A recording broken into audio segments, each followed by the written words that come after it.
Hi, this is Sarah from The Savvy Professor, and in today's video, we'll talk about why your dryer is making a knocking noise. Watch until the end of the video to learn more. Your dryer makes a knocking noise because of an imbalanced load, leveling issues, or worn drum rollers.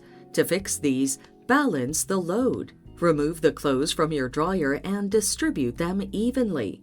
Untangle sheets and curtains so they don't bang against the drum.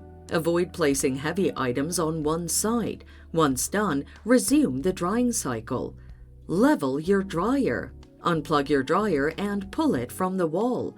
Tilt it back and inspect the leveling legs. Look for wear or damage. If damaged, unwind the legs and replace them with a new set. Once done, stand your dryer and rock it so the self-leveling legs will adjust accordingly. Place a level on your dryer and ensure the bubble is centered. Restore power to the appliance. Replace the drum rollers. Unplug your dryer and remove the top and front panels. Remove the bulkhead to access the drum rollers, and remove the worn drum rollers and align the replacement part.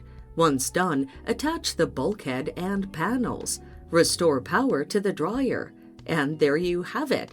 That's why your dryer is making a knocking noise. Thanks for watching. Till next time.